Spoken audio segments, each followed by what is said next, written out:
저는 이제 올해 기술주 대신에 주목하면 괜찮은 섹터로요. 이 ETF가 지금 이제 한국판 디보라고 불리우거든요. 배당을 좀 높게 해주면서도 상승을 조금 많이 따라가고 있다라고 해서 인기가 꽤 높아요. 어느 날 갑자기 너무 높아졌다. 그러면은 이제 재빨리 조금 포지션을 정리해야 되실 수도 있습니다.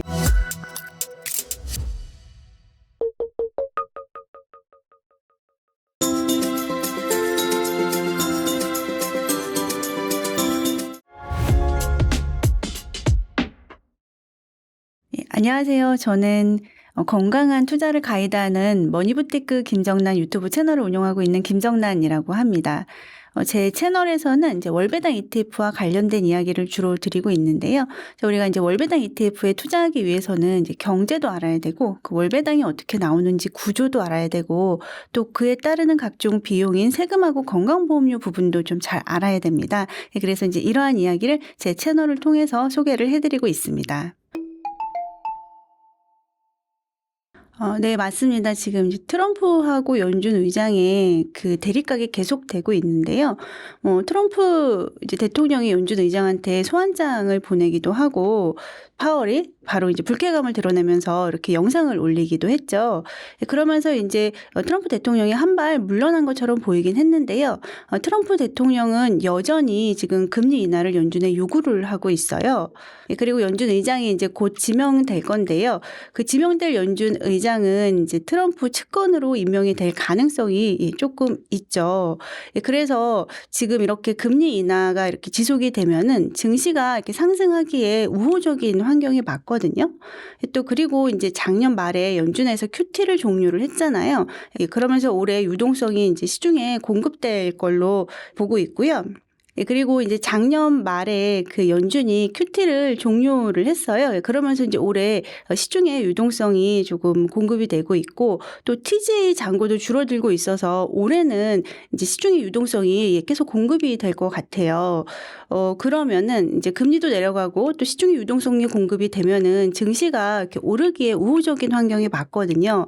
그래서 지금 증시가 많이 올라 있긴 하지만 저는 이제 올해도 이런 흐름을 조금 타셔도 괜찮을 것 같다는 생각을 해요. 단 이제 위험이 없는 거는 아니거든요. 지금 제가 볼 때 가장 큰 위험은 관세인 것 같은데요. 1930년도에 스무트 홀릭 관세법이라고 있었어요. 근데 이 관세법이 이제 제2차 세계대전까지 이어졌다라는 이제 그런 인과관계가 있다라는 주장이 최근에 나오고 있거든요. 자, 그런데 이제 요즘에 보면 어떤가요? 트럼프 대통령이 베네수엘라 대통령을 체포하기도 하고, 이란을 공격한다라고 하기도 하고, 또 그린란드를 가져온다고 유럽하고 대립각을 막 펼치고 있잖아요. 이러한 이제 지정학적인 위기가 계속 조금씩 있는 것 같습니다. 그래서 이제 우리가 올해 증시가 좀 좋을 것 같긴 하지만 이러한 이제 지정학적인 우려, 또 관세가 유발하는 이러한 위험을 좀 보면서 투자를 이어가시면 좋을 것 같습니다. 우리가 이제 자고 일어나면은 이제 트럼프 대통령이 되게 뭔가 시장에 충격을 줄 만한 발표를 이제 꽤 많이 한 것을 이제 많이 지금 경험을 하고 있습니다. 자, 그런데 이 트럼프가 왜 이러한 결정을 했는지 조금 이면을 들여다보면은 이유가 다 있거든요. 그래서 이제 트럼프가 좀 종잡을 수 없이 이제 좀 시장에 충격을 주는 이야기를 많이 하는 것 같지만, 투자자인 우리들은 트럼프 대통령이 왜 이 얘기를 했을까? 그러면 앞으로 연관된 자산은 어떻게 갈까를 이제 우리가 좀 보면서 투자 포지션을 취하면 좋을 것 같아요. 자, 그런데 아무래도 이제 우리가 이걸 뭐 다 예측해서 포지션을 취할 수는 없잖아요. 자, 그렇다 보니까 이제 주식에 투자 유지는 하시되 언제든지 이제 금이라든지 뭐 장기채 같은 자산으로 이렇게 옮겨갈 거를 대비를 하고 투자를 하시면 좋을 것 같아요. 저는 이제 포트폴리오를 말씀을 드릴 때 이제 기본적으로 1987년도에 해리 브라운이 고안한 연구 포트폴리오를 기반으로 해서 말씀을 드리고 있어요. 이 포트폴리오는 이제 주식하고 금하고 장기 채권하고 현금에 각각 25%씩 나눠서 투자를 하는 포트폴리오인데, 저는 이렇게 이제 기초자산 4개를 가지고 가면서 그때그때 시장 상황에 맞춰서 비중을 이제 조절하면서 말씀을 드리고 있고요. 또 여기서 이제 주식을 말씀드릴 때는 국내 주식 주식뿐만 아니라 제가 미국 주식도 같이 말씀을 드리고 있고 또 이제 장기채는 미국 장기채 위주로 말씀을 드리고 금은 또 우리가 이제 달러로 투자를 하는 자산입니다. 그렇다 보니까 이 세 가지 자산의 공통점이 다 달러로 투자를 하게 됩니다. 그래서 이제 지금 환율 수준을 우리가 안 볼 수가 없는데요. 근데 지금 환율이 이제 높다고 이게 떨어질 거를 이제 조금 대비하려고 환해지로 들어간다라고 했을 때는 이 자산들이 계속 오르면 좋은데 뭔가 시장 충격에 의해서 떨어질 수가 있어요. 자, 그런데 시장 충격에 의해서 떨어지면은 자, 상대적으로 원화 가치는 많이 하락을 하게 되면서 환율이 올라주게 되거든요. 자, 그래서 환 노출 투자를 하면은 완충 효과가 조금 있어요. 자, 그런데 환해지로 들어가게 되면은 이 자산 가격이 떨어졌을 때 환율 완충 효과를 좀 보실 수가 없거든요. 자, 그런데 이제 요즘에 한국은행에서 환율을 잡으려고는 하고 있지만 잘 안 잡히고 있잖아요. 그래서 저는 지금 환율이 높은 수준인 거는 맞는데 이거를 이제 전부 환해지로 들어가시기보다는 조금 이제 반반 비중을 가지고 환해지와 환 노출을 좀 같이 가져가면 좋겠다라고 말씀을 드리고 싶습니다. 지금 이제 AI 관련 주식이 많이 오른 거 맞습니다.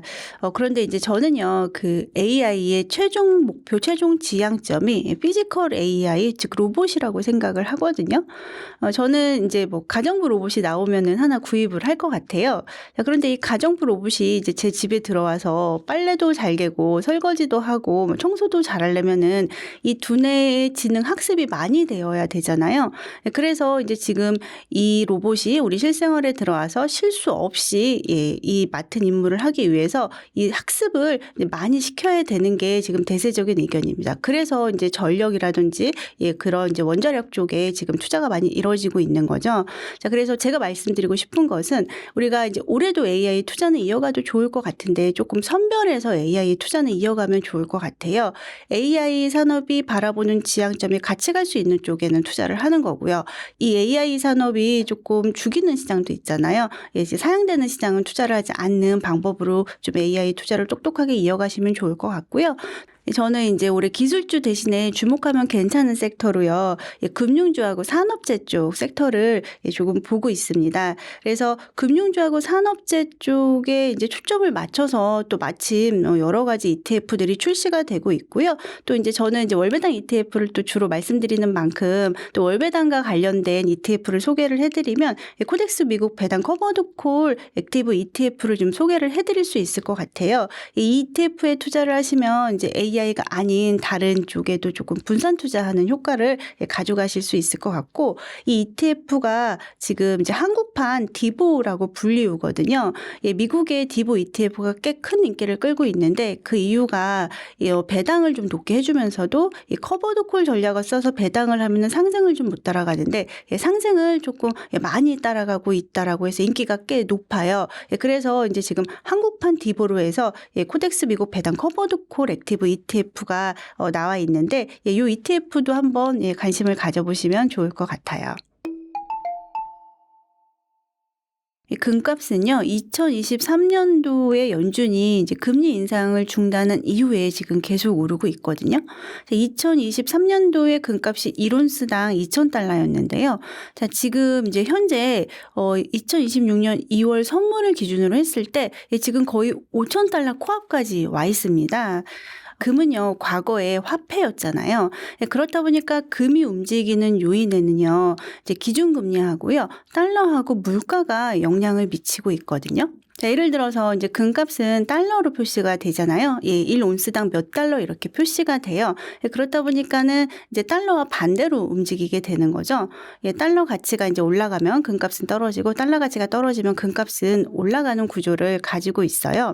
자, 그런데 이 달러는 또 기준금리의 영향을 받거든요.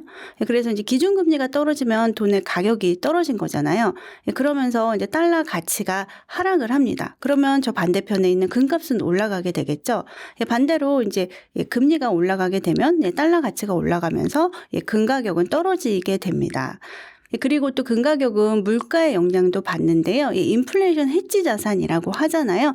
그래서 이제 물가가 조금 많이 오르는 구간에서는 또 금값이 오르기도 합니다. 자, 그러면 지금 금값이 왜 많이 오르냐? 자, 지금은 조금 더디긴 하지만 지금은 금리 인하 시기잖아요.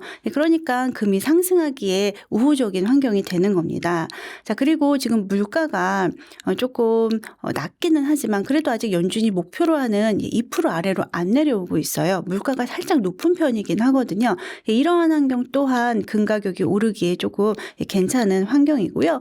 또 계속 지정학적 위기가 좀씩 계속 터지고 있잖아요. 그러면서 이제 금값이 계속 최고치를 달리고 있고 또 이제 금값을 이제 우리가 수요적인 측면에서 봤을 때 각국의 중앙은행의 수요가 있을 때 금값이 이렇게 상승을 받쳐주거든요. 자, 그런데 이제 중국에서 금을 계속 매수를 하고 있고 그렇다 보니까 이 모든 게 다 결합이 되면서 지금 금 가격이 계속 오르고 있는 상황입니다. 그래서 이제 저는요, 금리가 이제 이처럼 하락하는 시기, 뭔가 이제 뭐 물가가 조금 높게 나서 갑자기 금리를 올려야 될 것 같아라는 시기가 오기 전까지는요, 금에 투자하는 것은 계속 하셔도 저는 괜찮다라고 보고 있는데 이게 이제 사상 최고가를 계속 달리다 보니까 지금 들어갔을 때 뭔가 이제 제일 고점에 또 들어갈 수도 있잖아요. 오르긴 할 거지만 그래서 저는 이제 금에 투자를 하실 때 포트폴리오 차원에서 이제 일정 금액을 투자할 것을 생각을 하셨다면은 그 금액에서도 또 이렇게 3분의 1씩 나눠서 좀 분할해서 들어가시면 좋을 것 같습니다. 또 이제 금으로 또 투자할 수 있는 ETF가 굉장히 많은데요. 그 중에서 제가 오늘은 월배당과 관련된 ETF를 추천을 해드리면요.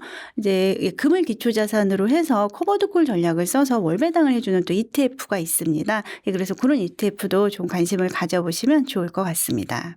우리가 이제 금에 투자를 할 때요, 금값이 하락할 수 있는 그런 시그널을 한 3가지 정도 보시면 좋은데요. 제가 조금 전에도 말씀드리긴 했는데, 첫 번째는 금리입니다. 보통 이제 기준금리가 오르는 환경에서는 금값이 오르기가 쉽지가 않아요. 그래서 이제 기준금리 인하 시기에서 금값이 최소한 행보를 하기 때문에 기준금리를 보고 지금 인하 시기인지를 보고 투자 의사 결정을 하는 게 좋고요. 두 번째는 이제 물가를 보시면 좋습니다. 물가가 이렇게 좀 높은 시기에는 금값이 같이 오르기는 하는데요. 물가가 어느 날 갑자기 너무 높아졌다. 그러면은 이제 재빨리 금에서 조금 포지션을 정리해야 되실 수도 있습니다. 그래서 이제 금리와 좀 물가를 보시고 투자 의사 결정을 하시는 게 좋고요. 또 하나 보자면은 이제 뭐 금리와 연관되기는 하지만 달러 가치도 좀 같이 보면서 반대로 가는 자산이다 보니까는 달러 가치도 이제 같이 보시면 좋을 것 같아요. 근데 이제 솔직히 금리하고 달러는 좀 같이 움직이기는 해서요. 금리와 물가를 좀 보고 투자 의사 결정을 하시면 좋은데 이 금리와 물가를 이제 반영해 가지고 우리가 볼 수 있는 지표가 또 팁스 금리라고 있습니다. 그래서 그 팁스 금리를 보면은 금 가격하고 이제 거의 역의 상관관계로 움직이고 있어요. 그래서 팁스 금리를 조금 기준으로 해서도 또 투자 의사 결정을 하시는 게 좋을 것 같습니다. 우리나라에 월배당 ETF가 본격적으로 등장한 게 2022년도거든요. 그 이후에 지금 2025년 말 그 월배당 ETF 잔고가요, 58조 원으로 늘었어요. 정말 이렇게 폭발적인 성장을 했는데요. 이러한 인기 비결은 이제 제가 볼 때 이 월배당 ETF에서 실질적으로 배당이 나와서 우리의 생활비에 보탰을 수 있기 때문에 이렇게 큰 인기를 몰고 있는 것 같습니다. 월배당 ETF는요, 크게 2가지 유형으로 나눌 수가 있거든요. 전통형 월배당 ETF하고요, 커버드콜형 월배당 ETF로 나눌 수가 있어요. 이 분류는 이제 우리가 월배당 ETF를 매수를 해서 배당을 받는 그 재원에 따라서 또 나눌 수가 있는데, 우리가 주식형 월배당 ETF를 매수를 하면은요, 주식에서 나오는 배당으로 우리한테 배당을 해주고요. 우리가 채권형 월배당 ETF를 매수를 하면 채권에서 나오는 이자를 갖고 우리한테 월배당을 해줘요. 또 우리가 리츠형 월배당 ETF에 가입을 하면은 이 부동산 임대 수익이라든지 그런 재원으로 우리한테 월배당을 해줍니다. 자, 이렇게 3가지 재원에서 발생되는 이제 재원으로 우리한테 월배당을 해주는 ETF를 전통형 월배당 ETF라고 저는 구분을 하고 있고요. 또 이제 요즘에 새로 나오는 유형이 있어요. 커버드 콜형 월배당 ETF라고요. 옵션 프리미엄을 가지고 우리한테 월배당을 해주는 ETF가 지금 새롭게 등장을 한 지 지금 한 몇 년 정도 됐죠. 자, 저는 이 커버드 콜형 월배당 ETF를 이제 마치 피자와 같은 월배당 ETF다라고 말씀을 드리고 있는데요. 자, 우리가 피자는 빵도 먹고 치즈도 먹잖아요. 자, 지금 이제 이 커버드 콜형 월배당 ETF도요, 주식이나 채권이나 금과 같은 기초 자산을 삽니다. 기초 자산을 사고 거기에 옵션 전략을 더하는 거거든요. 그렇다 보니까 이 옵션 전략을 더한 거에서 이 월배당이 꽤 높게 나옵니다. 그래서 이제 커버드 콜형 월배당 ETF는 배당이 상당히 높은 특징이 있는데요. 자, 반면 제가 빵도 먹는다고 했잖아요. 그래서 기초 자산을 사기 때문에 이 기초 자산이 떨어지면 이 기초 자산이 떨어진 가격은 피해갈 수는 없어요. 그래서 이제 리스크는 있는 상품이다. 이제 이런 점을 알고 이 커버드 콜형 월배당 ETF를 선택을 하시면 좋은데, 저는 이제 월배당 ETF를 아직 한 번도 안 해보신 분들이라면요, 이러한 전통형 월배당 ETF와 커버드 콜형 월배당 ETF를 좀 섞어서 투자를 해서 진짜 이제 내 생활비에 보태는 그런 경험을 한번 해보시면 좋을 것 같다고 또 말씀을 드리고 싶습니다. 또 마침요, 이 고배당 기업에서 배당한 것에 대한 이 분리과세가 이제 올해부터 시행이 됐습니다. 그래서 이제 이렇게 이제 고배당 기업을 직접 사서 이렇게 배당을 받게 되면은 이제 분리과세 신청을 해서 분리과세를 받을 수도 있는데요. 이제 ETF를 통해서 이 기업에 투자를 했을 때 배당을 받을 때는요, 분리과세가 되지는 않아요. 자, 그런데 이제 ETF를 통해서 하시면은 또 좋은 점이 있는데, 어느 한 종목에 투자를 하는 게 아니라 이 ETF에서 여러 종목에 또 투자를 해주잖아요. 그래서 이제 고배당 기업 그 분산 투자를 좀 하실 수가 있고 또 높은 배당을 받을 수가 있습니다. 여기에 플러스로 이제 세금 혜택을 보시기 위해서는 뭐 ISA 같은 절세 계좌를 또 이용하시면 좋거든요. 그래서 이렇게 이제 고배당 기업에 투자해주는 월배당 ETF는 전통형 월배당 ETF예요. 그래서 이제 마침 이렇게 좀 좋은 제도가 시행이 되고 있으니까 이러한 유의 상품에도 좀 관심을 가져보시면 또 좋을 것 같습니다. 예, 맞습니다. 지금 어제 장중에 코스피가 5,000을 이제 돌파를 했었죠. 예, 지금 이제 코스피가 작년부터 정말 쉼없이 오르고 있는 것 같아요. 그런데 이제 우리가 이렇게 또 올라 있을 때는 또 한편으로 투자를 하려고 하면 조금 두려운 것도 있죠. 고점일까봐 늘 두려운 것 같습니다. 그런데 이제 우리가 계속 투자를 이어갈지 결정을 할 때는 뭐 많은 것을 봐야 되겠지만 매크로 측면에서 볼 때는 미국 경제를 좀 같이 보고 의사결정을 하는 것도 저는 괜찮을 것 같아요. 제가 앞에도 계속 말씀을 드렸지만은 지금 미국이 기준금리를 계속 인하하려고 하고 있고 트럼프 대통령이 인하하라라고 계속 이렇게 압력을 하고 있고 또 연준 의장이 바뀌면 기준금리가 인하될 가능성이 좀 있어 보이고요. 그러면 이제 증시가 이제 오르기에 우호하는 환경이라고 제가 말씀을 드렸죠. 또 트럼프 대통령이 올해 11월에 있는 중간선거까지는요, 증시를 계속 부양하려고 할 거예요. 지금 이제 며칠 전에도 지금 바로 트럼프 타코가 나왔잖아요. 그렇다 보니까 미국 증시가 한 11월 정도까지는 쉽게 떨어지지 않을 수 있겠다. 그러면 우리나라 증시에도 조금 그런 영향을 좀 미칠 수 있지 않을까 하는 생각을 해볼 수 있는 거죠. 그래서 이제 지금 가격이 많이 높긴 하지만 뭐 섣불리 정리를 하시지 않아도 되겠다라는 게 이제 제 의견이고요. 그런데 이제 횡보는 할 수는 있잖아요. 많이 오른 급등에 대한 좀 피로감이 있을 수는 있어요. 그래서 이렇게 이제 횡보를 할 것 같을 때는 또 우리가 커버드 콜형 이제 월배당 ETF에 좀 관심을 가져보시는 것도 저는 괜찮다고 생각을 하는데요. 그 이유가 이 커버드 콜형 월배당 ETF는 횡보할 때도 수익이 나요. 이제 그 원리는 이제 주식은 횡보를 하지만 빵으로 이제 먹은 얘네들은 그냥 가만히 있는 거죠. 근데 우리가 이제 치즈도 먹잖아요. 이 옵션 프리미엄 쪽에서 이 옵션에 이제 콜 옵션을 매도를 하고 받은 프리미엄에서 이제 수익이 나서 거기서 배당을 해줍니다. 그러니까 횡보해도 수익이 나는 구조를 가지고 있거든요. 그래서 이제 우리나라 코스피 200 지수를 기초자산으로 해서 커버드 콜 전략을 써서 월배당을 해주는 ETF들도 한번 관심을 가져보셔도 저는 좋을 것 같다고 또 생각을 합니다. ISA를 통해서는 미국 ETF는 이제 매수하실 수가 없고 국내 ETF만 매수를 하실 수가 있는데요. 그런데 이제 국내에 상장되면서 해외에 투자해주는 ETF들이 정말 많습니다. 그래서 우리가 국내에 상장돼 있는 ETF들 중에서 이제 선택을 하실 수가 있는데 뭐 이제 예를 들어서 코덱스 미국 나스닥 100 ETF 같은 경우에는 지수 추종 이제 ETF예요. 그래서 지수형이면서 미국에 투자를 해주는 이 ETF인데 이 ETF를 ISA를 통해서 이제 매수를 하실 수가 있어요. 그래서 ISA를 통해서 매수를 하게 되면은 이제 일정 소득까지는 비과세가 되고 이제 일정 그 수익이 넘어가게 되면은 9.9%로 이제 저율로 분리과세가 되는 혜택을 보실 수가 있습니다. 이제 일반 계좌에서 투자를 하면은 이제 매매 차익도 그렇고 배당금도 그렇고 전부 15.4%의 배당 소득세를 내셔야 되는데 ISA를 통해서 하시면 이제 이런 절세 혜택을 보실 수가 있고요. 또 제가 앞서도 계속 언급한 상품들이 있는데 꼭 이러한 지수형이 아니더라도 성장에 좀 높게 참여하는 ETF들도 ISA를 통해서 국내 상장 ETF로 얼마든지 담을 수가 있습니다.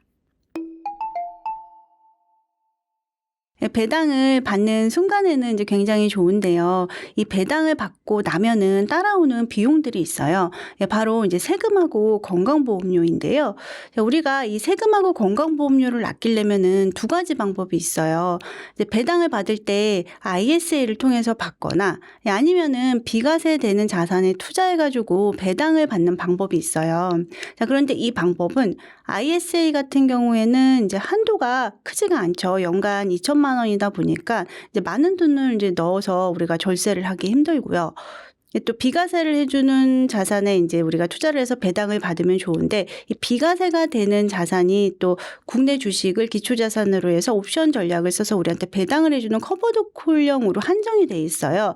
그렇다 보니까 우리가 세금을 아끼거나 건강보험료를 아끼기 위해서 이제 사용할 수 있는 수단이 조금 한정적이라는 거죠. 그래서 저는 이제 드리고 싶은 말씀이 수익 기회가 보인다. 그러면 저는 수익을 달성하는 게 맞다라고 생각을 합니다.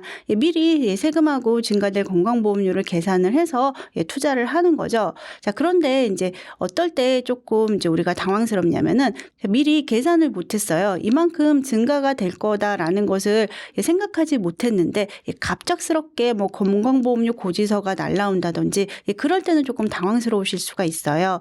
그래서 투자를 하시기 전에 이 배당이 이제 나의 세금이나 건강보험료를 증가시키지는 않을지 좀 미리 점검하는 게 필요하다라고 말씀을 드리고 싶은데 좀 간단하게 말씀을 한번 드려보면 우리나라의 건강보험 가입 자격은 세 가지 유형이 있어요. 첫 번째는 직장가입자고 두 번째는 직장가입자의 피부양자고 세 번째는 첫 번째와 두 번째에 해당되지 않는 지역가입자 분들입니다. 그런데 직장가입자 같은 경우에는 이제 직장에서 보수를 받으면 거기서 건강보험료를 내잖아요. 자, 그런데 직장 보수 외의 소득이 있는 분들이 있을 수 있어요. 자, 그런데 이때 보수 외 소득이 연간 2천만 원을 넘잖아요. 그러면 그 2천만 원을 넘는 부분에 대해서 건강보험료를 본인이 또 추가로 내야 됩니다. 자, 그런데 여기서 2천만 원을 계산을 할 때 금융소득이 들어가거든요. 배당소득이 들어갑니다. 자, 그런데 이때 포함이 될 때 금융소득이 1,000만 원이 안 넘잖아요. 그럼 전체 금액이 안 들어가고요. 1,000만 원에서 1원이라도 넘잖아요. 그러면 전체 금액이 한 번에 들어가게 됩니다. 그래서 이제 보수 외소득이 2천만 원이 넘는 분들은요. 금융소득을 1,000만 원 아래로 관리하는 게 아무래도 유리하실 거고요. 만약에 보수 외소득이 없이 금융소득만 있는 분들은요. 2천만 원까지 또 금융소득을 받으셔도 되거든요. 그래서 이러한 사항을 좀 알고 미리 배당소득을 얼마 받을지 또 어떻게 투자할지 설계를 하시면 좋아요. 직장가입자의 피부양자 분들은요. 이제 보유하고 계신 재산에 따라서 이제 전체 소득이 1,000만 원이 넘거나 2천만 원이 넘으면 이 피부양자 자격이 박탈이 되거든요. 그러면 본인의 재산까지 합산이 돼가지고 건강보험료가 부과가 되기 때문에 정말 큰 건강보험료 폭탄을 맞으실 수가 있어요. 그래서 이제 역시 금융소득이 이 소득을 산정하는 소득으로 들어가는데 앞선 직장가입자와 동일하게 이제 금융소득이 1,000만 원이 넘어가는 경우에만 전체 금액이 이제 소득으로 편입이 되고 1,000만 원이 안 넘어가면은 전체 금액이 다 이 소득에 편입이 안 됩니다. 자, 그렇다 보니까 직장가입자의 피부양자임 이하인 분들은 이 재산에 따라서 이제 나의 금융소득을 1,000만 원이나 2,000만 원 이하로 관리하는 게 이제 매우 중요하다라고 말씀을 드리고 싶고요.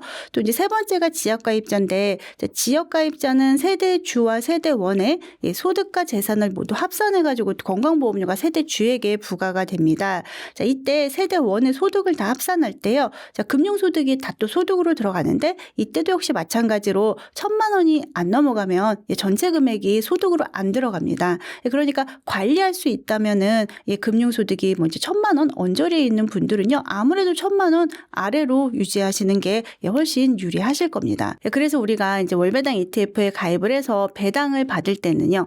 내 건강보험 자격이 이 세 가지 유형 중에서 어디에 들어가는지 보고 내가 금융소득이 1,000만 원이 넘으면 내 건강보험료가 더 증가되겠구나. 나는 2,000만 원까지는 괜찮겠구나. 이거를 사전에 계산을 하고 이제 배당을 받으시면 좋을 것 같습니다. 네, 제가 이제 책에서 6가지 국내 월배당 ETF를 소개를 해드렸는데요. 전통형 월배당 ETF도 소개를 해드렸고, 커버드콜형 월배당 ETF도 소개를 해드렸어요. 그리고 이제 국내 주식형하고 또 미국 주식형 또 이제 자산을 조금 섞기 위해서 미국 장기채와 금도 이렇게 다 포함해가지고 ETF를 선정을 했는데요. 제가 첫 번째로 추천해드린 월배당 ETF는 코덱스 200 타겟 위클리 커버드 콜 ETF예요. 이 ETF는 이제 국내 주가지수를 기초자산으로 해서 커버드 콜 전략을 이제 매주 써서 그 옵션 프리미엄으로 우리한테 배당을 해주는 ETF인데요. 지금 배당률이 이제 연환산으로 한 15에서 17% 정도로 매우 높은 수준입니다.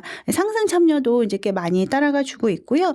또 특히 이 ETF의 가장 큰 강점은 뭐냐면 바로 절세가 된다라는 겁니다. 이 ETF에서 이제 발생되는 수익의 재원은 세 가지인데요. 매매 차익이 있고 또 이 ETF에서 들고 있는 주식에서 나오는 배당이 있고 또 커버드콜 전략을 써서 받는 옵션 프리미엄이 있어요. 그런데 이 첫 번째 매매 차익하고 옵션 프리미엄이 비과세가 됩니다. 자, 예를 들어서 이 ETF에서 이제 매매 차익이 500만 원 발생이 됐고 배당을 연간 1,000만 원 받았다라고 했을 때 이 ETF가 이제 작년에 준 배당금 중에서 과세 비중을 이제 다 계산을 한번 해봤더니 그게 12%였거든요. 자, 그러면 1,000만 원 배당을 해준 거 중에서 120만 원만 과표로 잡혔다는 겁니다. 그러면 이제 매매 차익 500하고 배당으로 받은 880이 다 과표로 안 잡힌 거죠. 비과세 소득으로 된 겁니다. 그러면 이 부분은 나의 세금이나 건강보험료 증가에 전혀 영향이 없어요. 그래서 이 ETF는 절세에 가장 큰 강점이 있는 ETF다라고 말씀을 드리고 싶습니다. 그리고 두 번째로 소개해드린 ETF는 플러스 고배당주 ETF인데요. 이 ETF는 전통형 월배당 ETF예요. 마침 지금 고배당주에서 이제 배당을 한 것에 대한 분리과세가 시행이 되고 있잖아요. 이 플러스 고배당주 ETF에서 이 이제 해당 종목을 이제 상당 부분 들고 있을 거라고 보고 있습니다. 그래서 이제 정책적인 수혜도 좀 볼 수 있는 ETF고요. 이 ETF는 지금 매매 차익은 이제 국내 주식이다 보니까 똑같이 비과세가 되는데 배당받는 부분은 대부분 이제 주식에서 나오는 배당으로 우리한테 배당을 해주잖아요. 그래서 이제 이 부분은 배당 소득세로 과세가 됩니다. 즉 우리의 이제 배당 소득으로 잡힌다는 이야기입니다. 그리고 세 번째로 제가 추천해드린 ETF는 타이거 미국 S&P 500 타겟 데일리 커버드 콜 ETF인데요. 이 ETF는 S&P 500 지수를 추정하면서 매일 옵션을 매도해서 옵션 프리미엄을 우리한테 월배당을 해주는 ETF예요. 이 ETF는 타겟이란 말이 들어가 있잖아요. 그래서 이제 연 배당을 이제 연 10% 정도 타겟해가지고 그거에 맞춰서 이제 옵션 매도 비중을 탄력적으로 이렇게 조절하면서 옵션을 매도하는 ETF라고 보시면 됩니다.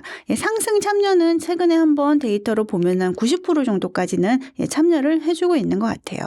자, 이 ETF는 지금 미국에 투자하는 ETF잖아요. 그렇다 보니까 매매 차익도 그렇고 배당도 그렇고 다 모두 배당 소득으로 과세가 됩니다. 세 번째로 소개해드린 ETF가 지수형이라면요. 제가 이제 네 번째는 AI 쪽 섹터형도 소개를 해드렸는데요. 라이즈 미국 AI 밸류체인 데일리 고정 커버드 콜 ETF도 소개를 해드렸어요. 미국의 AI 산업에 기본적으로 투자를 하면서 나스닥의 콜옵션을 매도하는 전략을 가져가는 ETF예요. 이 ETF는 이름에 고정이 들어가 있잖아요. 그래서 이제 옵션을 매도하는 비중을 고정한다 그래서 고정이 들어가 있어요. 10%만 옵션을 매도하고요. 90%는 상승에 참여를 해주는 ETF입니다.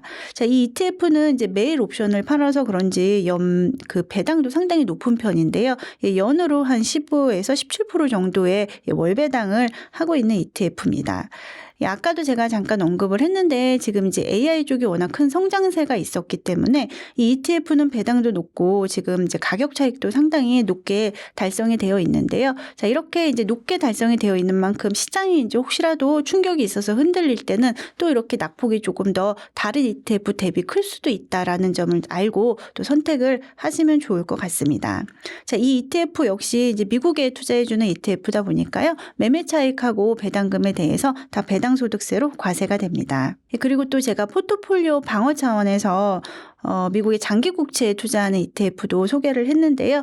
코덱스 미국 30년 국채 타겟 커버드 콜 합성 H ETF도 소개를 했습니다. 이 ETF는 미국의 장기채를 기초자산으로 해서 또 커버드 콜 전략을 써서 월배당을 해주는 ETF인데요. 배당이 이제 역시 이름에 타겟이 들어가 있다 보니까 연 12%를 타겟으로 합니다. 그래서 이제 한 달에 1%씩 지금 꾸준히 배당이 들어오고는 있습니다. 그런데 이제 장기채가 지금 상승을 하지는 않고 있다 보니까 프라이스 쪽, 가격 차익 쪽은 지금 조금 부진한 상황이기는 합니다. 자, 그렇지만 이제 주식 시장이 조금 안 좋을 때는 미국의 장기 국채 쪽에서 조금 올라줄 수 있는 그런 메커니즘이 있기 때문에 이제 제가 조금 포트폴리오 차원에서 같이 담고 있으면 좋겠다라고 생각이 들어서 소개를 했고요. 자, 이 ETF는 이제 좀 아쉽게도 상승 참여율이 한 50% 정도밖에 안 돼요. 그래서 월배당을 받기 위해서 이제 담고 때 이제 뭔가 완전한 해지를 하신다라고 했을 때는 꼭 커버드 콜이 아니더라도 상승에 100% 참여하는 ETF들도 선택하셔도 괜찮습니다. 또 제가 마지막으로 소개해드린 ETF는요. 솔 국채금 커버드 콜 액티브 ETF인데요. 금을 기초자산으로 하면서 이제 커버드 콜 전략을 써서 월배당을 해주는 ETF입니다. 자, 우리나라에는 금을 기초자산으로 해서 커버드 콜 전략을 쓰는 월배당 ETF는 이 상품이 유일합니다. 이 ETF는 지금 상승 참여를 거의 90% 정도 해주고 있고요. 배당은 연 4에서 5%로 좀 낮은 편이지만 금이 원래 배당이 없는 자산인데 이러한 이제 옵션 전략을 더해서 배당을 4에서 5% 준다라는 점이 제가 볼 때는 괜찮아 보이고요. 또 상승 참여도 꽤 높게 해주기 때문에 지금의 이제 금 상승 가격의 수혜를 보면서 약간의 배당을 받는 목적으로 하시면 좋을 것 같아요. 이 ETF 또한 매매 차익하고 배당에 대해서 배당 소득세가 과세가 됩니다. 최소 월 300만 원 배당을 받으려면요. 이제 연 12% 배당하는 ETF에 가입을 했다라고 했을 때는 원금 기준으로 3억 원이 있어야 됩니다. 자, 그런데 이 3억 원을 이제 높은 이제 성장과 배당을 위해서 한 ETF만 매수하기에는 이 기초자산 가격이 하락했을 때 위험에 노출이 될 수가 있거든요. 그래서 이제 저는 우리가 이제 높은 배당을 바라지만 항상 포트폴리오 투자, 월배당 ETF도 포트폴리오 투자를 해야 되는 것에 대해서 항상 생각을 하고 ETF를 이제 선택을 하셨으면 좋겠다라고 말씀을 드리고 있고요. 제가 이제 아까 말씀드렸다시피 저는 기본적으로 주식하고 장기채하고 금을 섞어서 가져가는 걸 좋아합니다. 물론 이제 경제 상황에 따라서 이 세 가지 자산의 비중은 제가 계속 조절을 하고 있고요. 그래서 지금과 같은 경제 환경에서는 저는 이제 주식의 비중을 조금 더 많이 가져가고 그 다음에 금 그리고 이제 장기채에는 한 20% 정도 비중을 말씀을 드리고 있어요. 그래서 성장하고 배당을 이렇게 쫓으면서 높은 배당을 받기 위해서는 저는 코덱스 미국 성장 커버드 콜 액티브 ETF도 괜찮아 보이고요. 이거는 한국판 QD보라고 불리우는 상품이에요. 그리고 또 주식이 또 계속 출렁일 수 있고 또 어떠한 위기로 인해서 좀 하락을 할 수도 있잖아요. 그거를 해지하기 위해서 채권하고 금도 같이 들고 가시면 좋은데요. 금은 솔 국제금 커버드 콜 액티브 제가 아까 소개해드린 ETF가 괜찮아 보이고요. 그리고 포트폴리오 방어를 좀 같이 하시면 좋을 것 같아서 에이스 미국 30년 국채 액티브 ETF도 가져가시면 좋을 것 같아요. 이 ETF는 커버드 콜형은 아니고요. 상승에 100% 참여하는 ETF입니다. 그래서 이제 이렇게 조금 포트폴리오를 구성을 하시면 월배당도 좀 어느 정도 높이면서 시장에 혹시 충격이 와도 이러한 이제 장기 국채라든지 금에서 좀 안충을 해줄 수가 있기 때문에 이 가격이 많이 하락하는 것을 좀 방어할 수가 있거든요. 그래서 이런 식으로 좀 접근을 해보시면 좋을 것 같습니다. 저는 3040 직장인 분들한테는요, 3가지 무기가 있다고 생각을 하거든요. 첫 번째는 이제 매월 급여가 들어오죠. 매월 현금 흐름이 들어온다는 게 이제 가장 큰 무기이고요. 두 번째는 아직까지 그 자금을 운용할 시간이 많이 남아있다라는 겁니다. 그리고 세 번째는 이제 매월 적립을 한다는 것은 이제 위험을 분산해서 넣는다는 의미도 있고요. 이 가격이 떨어졌을 때도 매수를 하게 되니까 평균 매입 단가를 낮춰주는 효과도 있습니다. 그래서 이제 3040은 이러한 무기를 갖고 있다 보니까 저는 조금 더 공격적으로 투자를 해도 괜찮다고 생각을 하고 있는데요. 그런데 이제 3040 직장인 분들은 이미 현금 흐름이 들어오고 있잖아요. 그래서 이제 제가 뭐 제 채널이라든지 제 책에서 커버드 콜형 월배당 ETF를 많이 말씀을 드렸지만은 3040 직장인 분들은 굳이 추가 현금이 필요하지 않으시다면은 커버드 콜형보다는 상승에 100% 참여하는 성장형 ETF를 선택하시는 게 더 유리하실 것 같다고 생각을 합니다. 성장형 ETF를 이제 선택을 해도 거기서도 배당금이 나올 수 있거든요. 그래서 이제 이 배당금도 가급적이면은 재투자를 하게 되면은 복리 효과를 조금 더 올릴 수가 있습니다. 그래서 3040 분들이 이제 지금 현재 경제 상황에서 월 적립식으로 투자를 한다라고 했을 때는요. 저는 이제 주식의 비중을 한 5에서 60% 가져가도 된다라고 생각을 하고요. 금도 한 20에서 30, 또 이제 장기채도 한 10% 정도. 요거는 이제 시장을 조금 이거는 이제 장기채의 움직임이라든지 이제 나중에 해지 자산으로 사용할 거를 대비하기 위해서 좀 미리 학습하는 그런 차원에서 한 10% 정도 같이 한번 투자를 해보시면 좋을 것 같습니다. 또 그런데 이제 이게 제가 장기간 남아 있어서 이제 이렇게 뭐 공격적인 자산의 뭐 5, 60%를 말씀을 드렸지만요. 또 이 포트폴리오대로 그냥 계속 가시면 안 됩니다. 뭔가 시장에 중요한 시그널이 올 때가 있어요. 갑자기 금리 인하기에서 이제 금리 인상기로 바뀔 것 같다라든지 그럴 때는 재빨리 포트폴리오 비중을 좀 조절하셔야 되거든요. 그래서 그러한 점을 조금 이제 인지하고 경제도 좀 들여다보시면서 매월 적립을 또 이어나가시면 괜찮을 것 같습니다. 지금 제가 이제 말씀드렸던 그 여러 월배당 ETF들이요. 다 모두 월배당은 해주거든요. 특히 타겟형 커버드콜 월배당 ETF 같은 경우에는요. 원금을 1억 넣으면 실제로 한 달에 월배당이 뭐 100만 원, 110만 원 이렇게 나와요. 그런데 문제는 뭐냐면 제가 계속 말씀드리지만 배당을 받아도 이 원금이 조금 낮아질 수 있고 이 기초자산 가격의 위험이 되게 도사리고 있거든요. 커버드콜형 월배당 ETF가 배당을 많이 줘서 이제 많은 분들이 안전한 상품이다라고 아시고 계실 수도 있는데 이 상품은 고위험 고수익 상품이에요. 그래서 1억을 한 번에 넣으시면 안 된다라고 말씀을 드리고 싶고요. 제가 지금 영상에서 계속 말씀드렸던 지금 시장 상황에 맞춰서 분산 투자를 해야 된다. 근데 그 분산 투자의 비중은 뭐 이제 주식이라든지 장기 채권 금은 이제 제가 지금 계속 말씀드렸던 이 매크로 환경을 보면서 좀 비중을 가져가시면 좋을 것 같아요. 그런데 이제 제가 만약에 1억을 월배당 ETF 하려고 하는데 포트폴리오를 저한테 지금 짜달라고 얘기를 하신다면은 저는 지금 환경에서는 주식의 40%, 금의 30%, 장기채 20%, 현금의 10% 배분을 해드릴 것 같아요. 현금의 10% 배분한 이유는 은퇴를 하셨다 보니까 또 비상자금이 필요하실 수 있잖아요. 그래서 이제 모든 자금을 넣으시기보다는 항상 이제 현금에도 조금 일부분 운용을 하시면 좋을 것 같고요.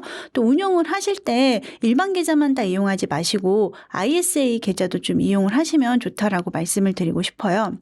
물론 ISA 계좌가 계좌 안에서 배당이 나왔을 때 배당금만 바로 찾지는 못하거든요. 그 배당금은 재투자를 하고 이제 원금에서 인출해 쓰는 개념으로 배당금만큼 찾아서 써야 되는 번거로움은 있어요. 자, 그래도 ISA를 통하면 세금도 줄일 수 있고 건강보험료 영향도 없잖아요. 그래서 이제 이러한 ISA도 활용하시고 또 지금 경제 상황도 보면서 이렇게 분산 투자하면서 월배당을 받으시면 또 좋을 것 같습니다. 제가 이제 브록으로 제공되는 포트폴리오에서는 두 가지를 말씀을 드렸는데요. 첫 번째는 커버드 콜용 월배당 ETF 중에서 이제 제가 괜찮다고 생각되는 목록을 뽑아서 좀 소개를 했습니다. 그리고 두 번째는 이제 연령대에 맞춰서 청년 투자자인지 중년 투자자인지 시니어 투자자인지에 따라서 전체 자산을 포트폴리오 하는 것을 가정을 해가지고 또 구체적인 ETF를 예시를 들어서 포트폴리오를 제안을 해드렸는데요. 자, 먼저 첫 번째로 이제 2026년 주목해야 할 커버드 콜용 월배당 ETF 이제 소개 편에서는 제가 말씀드린 것처럼 커버드 콜용 월배당 ETF가 이제 고위험 고수익 ETF다 보니까 어느 한 ETF에 이제 다 하시라고 그걸 소개해드린 건 아니고요. 포트폴리오 할 때 이제 제가 소개해드린 ETF 중에서 이제 본인의 성향이라든지 상황에 맞게 선택하실 때 활용하시라라고 해서 소개를 해드렸습니다. 두 번째로 소개해드린 이제 연령별 상황에 맞춘 전체 포트폴리오는요. 제가 청년하고 중년, 시니어로 나눴는데 이렇게 나눈 이유가 청년분들은 아무래도 월배당이 필요하다기보다는요, 뭐 성장형이라든지 이런 쪽에 조금 더 집중을 해서 자산을 좀 성장시키는 게 더 목적이 될 수가 있잖아요. 그래서 이제 청년과 은퇴해서 생활비가 필요하신 이 시니어층은 이 포트폴리오 비중 자체가 조금 달라야 됩니다. 그래서 각각 세대에서 참고하실 수 있도록 포트폴리오를 설계를 했습니다. 이 포트폴리오를 보시고 이제 본인의 성향이나 상황에 맞게 또 이렇게 응용해서 사용하시면 좋을 것 같습니다. 저는 2024년 1월에 은행을 퇴사를 했는데요. 은행을 퇴사를 하고 났더니 정말 매월 이제 나오는 월급이 안 나오더라고요.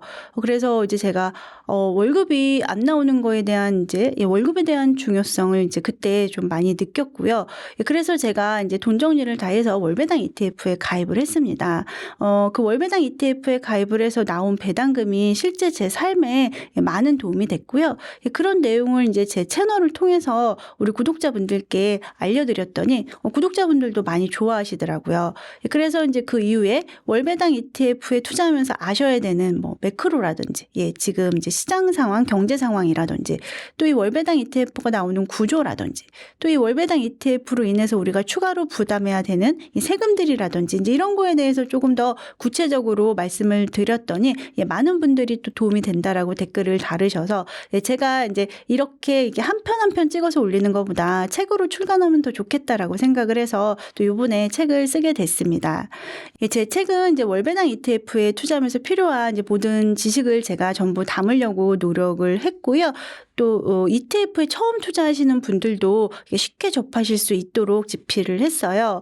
뭐 월배당 ETF의 구조도 말씀을 드렸고 또 ETF 소개도 해드렸고요. 또 ETF 이제 투자하면서 경제에 대해서 또 기본 지식이 있으셔야 되는데 경제에 대해서도 말씀을 드렸고 또 우리가 사람인지라 투자를 하면서 실수를 굉장히 많이 합니다. 그래서 이제 우리가 투자를 하면서 실수를 하지 않기 위해서 편향과 관련된 이야기도 제가 집필을 했습니다. 그래서 투자를 처음 시작하시는 분들께 좀 많이 도움이 되기를 바랍니다. 감사합니다.